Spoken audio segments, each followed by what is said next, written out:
शिर्डी हादरली. साई मंदिर परिसरात फळ विक्रेत्या महिलेचा चाकू हल्ल्यात मृत्यू. नमस्कार, आपण पाहत आहात झुंजार न्यूज. शिर्डीतून एक अतिशय धक्कादायक आणि हृदयद्रावक बातमी समोर येत आहे. शिर्डीतील प्रसिद्ध साईबाबा मंदिर परिसरामध्ये एका विवाहित महिलेवर प्राणघातक हल्ला करण्यात आला असून उपचारादरम्यान या महिलेचा दुर्दैवी मृत्यू झाला आहे. या घटनेमुळे संपूर्ण शिर्डी शहरात खळबळ उडाली आहे.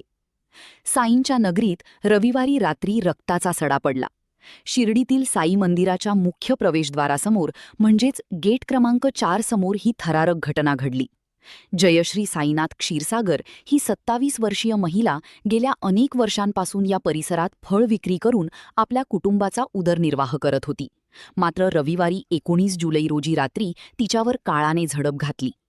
मिळालेल्या प्राथमिक माहितीनुसार याच परिसरात स्टिकर विकणाऱ्या मुलींसोबत जयश्रीचा काही कारणावरून वाद झाला. हा वाद इतका विकोपाला गेला की त्या मुलींनी जयश्रीवर चाकूने सपासप वार केले. रक्ताच्या थारोळ्यात पडलेल्या जयश्रीला स्थानिक नागरिकांनी तातडीने साईबाबा सुपर स्पेशालिटी रुग्णालयात दाखल केले. जयश्रीची प्रकृती चिंताजनक असल्याने तिला अतिदक्षता विभागात ICUमध्ये ठेवण्यात आले होते. डॉक्टर तिला वाचवण्यासाठी शर्थीचे प्रयत्न करत होते. मात्र दुर्दैवाने रात्री उशिरा तिची प्राणज्योत मालवली. जयश्रीच्या निधनामुळे क्षीरसागर कुटुंबावर दुःखाचा डोंगर कोसळला आहे. तिच्या पश्चात पती आणि 2 लहान मुले असा परिवार आहे. अत्यंत गरिबीच्या परिस्थितीत कष्ट करून ती आपल्या कुटुंबाला हातभार लावत होती. मात्र या घटनेने 2 लहान मुलांचे आईचे छत्र हरपले आहे. भरगर्दीच्या ठिकाणी आणि साई मंदिरासारख्या संवेदनशील परिसरात ही घटना घडल्याने शिर्डी पोलिसांनी या प्रकरणाची गंभीर दखल घेतली आहे. पोलीस निरीक्षक रणजित गलांडे यांनी तपासाची चक्रे वेगाने फिरवत हल्ला करणाऱ्या 2 मुलींना ताब्यात घेतले आहे. मृतदेह शवविच्छेदन करण्यासाठी लोणी येथे पाठवण्यात आला असून पोलीस या घटनेचा अधिक तपास करत आहेत. साईंच्या दरबारात दर्शनासाठी येणाऱ्या भाविकांच्या गर्दीतच ही घटना घडल्याने सुरक्षेचा प्रश्नही पुन्हा ऐरणीवर आला आहे. शिर्डीतून प्रतिनिधीसह झुंजार न्यूजसाठी.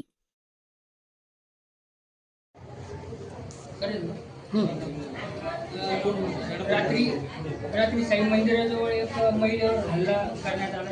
तिचा मृत्यू झाला आहे. काय वाटते, कशा पद्धतीने घटना घडली आहे? नगर परिषद प्रशासन, नगराध्यक्ष म्हणून काय भावना? काल जी घटना रात्री 9 वाजता घडली ती खूप निंदनीय आहे. आज शिर्डीमध्ये महिलांवर हल्ला होता आणि एक महिलांवरच हल्ला करते.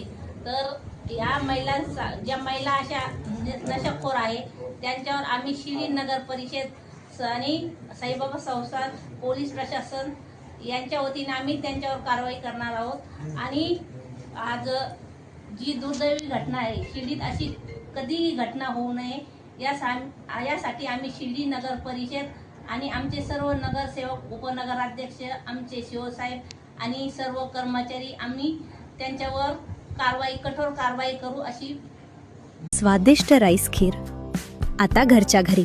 सुरुवात करूया राजहंस दुधापासून.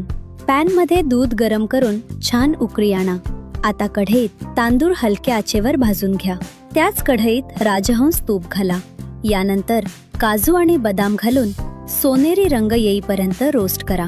भाजलेले ड्रायफ्रुट्स बाजूला काढून ठेवा. आता त्याच कढईत मनुके हलकेसे रोस्ट करा. मग त्यात भाजलेले तांदूळ आणि थोडंसं पाणी घालून तांदूळ मऊ होईपर्यंत शिजवा. यानंतर उकळलेलं दूध त्यात घाला. सगळं मिश्रण छान एकजीव करा. आवडीनुसार साखर घालून पुन्हा हलक्या हातानं मिक्स करा. आता रोस्ट केलेले काजू, बदाम आणि मनुके घालून खीर मंद आचेवर उकळू द्या. हळूहळू खीरीला रिच आणि क्रीमी टेक्स्चर येऊ लागतं. तयार खीर बाउलमध्ये सर्व्ह करा. वरून ड्रायफ्रुट्स घालून सुंदर गार्निशिंग करा. प्रत्येक चमच्यात गोडवा आणि घरगुती स्वादाची खास मजा. फॅमिली सोबत नक्की एन्जॉय करा ही रिच राईस खीर. राजहंस, चवीत परंपरा.